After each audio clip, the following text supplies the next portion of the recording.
वही बात अब दिल्ली की करते हैं, जहां पर सियासी घमासान तेज हो गया है। दिल्ली की पूर्व मुख्यमंत्री अरविंद केजरीवाल लंबे सियासी ब्रेक के बाद एक बार फिर से दिल्ली की जनता के सामने आए।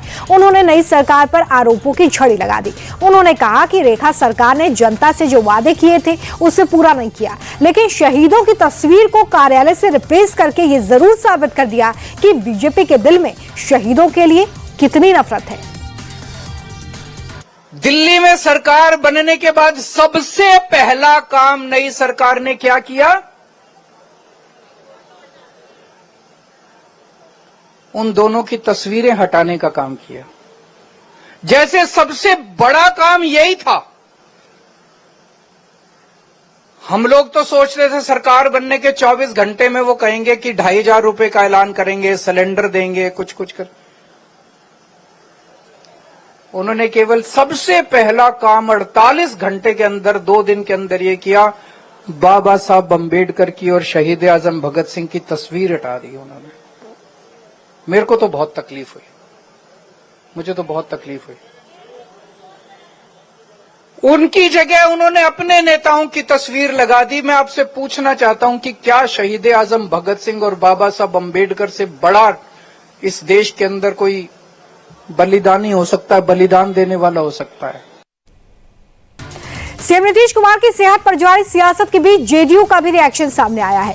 केसी त्यागी ने कहा कि चुनाव नजदीक है, लिहाजा विपक्षी दल सीएम की सेहत के नाम पर राजनीति कर रहे हैं। इससे साफ होता है कि उनके पास लड़ाई के नाम पर कोई और मुद्दा ही नहीं है। जहां तक सीएम नीतीश का सवाल है तो वो एनडीए में है और रहेंगे। चुनाव के वक्त हमारे विपक्षी दल के पास कोई मुद्दा नहीं है, लिहाजा वो व्यक्तिगत आरोप और प्रत्यारोप में लगे रहते हैं। हम इकट्ठे होकर के एनडीए के बैनर के नीचे चुनाव लड़ेंगे। चुनाव के बाद नीतीश कुमार ही वहां के मुख्यमंत्री होंगे, ये सर्वविदित है और सर्वमान्य है। सीएम नीतीश की सेहत पर उठे सवालों के बीच बीजेपी सांसद प्रवीण खंडेलवाल ने भी विपक्षी नेताओं को जमकर घेरा। उन्होंने कहा कि सीएम नीतीश के नेतृत्व में बिहार तेजी से विकास कर रहा है और यही बात कुछ सियासी नेताओं को पच नहीं रही है और इसलिए वो ऐसे झूठे आरोप लगा रहे हैं। लेकिन चुनाव में जनता इन आरोपों का खुलकर जवाब देगी। एनडीए की सरकार मुख्यमंत्री श्री नीतीश कुमार के नेतृत्व में चल रही है और तेजस्वी यादव इसलिए घबरा रहे हैं क्योंकि बिहार में एनडीए की सरकार लोगों का काम कर रही है, बिहार में बड़ा विकास हुआ है और अब उससे घबरा करके तेजस्वी यादव उस नैरेटिव को तोड़ना चाहते हैं जो जनता के दिलों में बस गया है। चुनावी राज्य बिहार की आज सबसे पहले बात करेंगे, जहां पर सरकार की सेहत दुरुस्त है, लेकिन सीएम नीतीश कुमार की सेहत का मुद्दा सुर्खियों में है। तेजस्वी यादव के आरोपों के बाद अब कांग्रेस ने भी इस मुद्दे को लपक लिया है। कांग्रेस नेता पवन खेड़ा ने ये कहा कि सीएम नीतीश बीमार हैं और उनसे अब बिहार संभल नहीं रहा है। नीतीश कुमार जी के स्वास्थ्य को लेकर हमें चिंता है, लेकिन बिहार के स्वास्थ्य की हालत उस सीएजी रिपोर्ट में आपके सामने आई।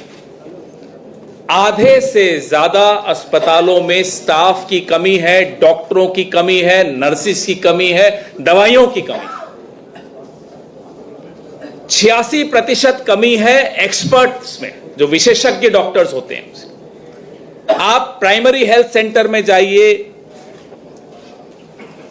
किसी सरकारी अस्पताल में जाइए, दवाई नहीं है। यह सीएजी रिपोर्ट कहती है। वहीं आप विधायक गोपाल राय ने दिल्ली हाईकोर्ट के जज यशवंत सिन्हा केस को लेकर केंद्र सरकार पर अटैक किया। दरअसल जज यशवंत वर्मा के घर में लगी आग के बाद मिले नोटों के ढेर से कई सवाल खड़े हुए। अब गोपाल राय का कहना है कि बीजेपी की केंद्र सरकार ने न्यायपालिका को भी भ्रष्टाचार के अंदर लिपट दिया है और ये पूरा मामला महज एक नमूना है कि किस तरीके से भ्रष्ट हो चुका है।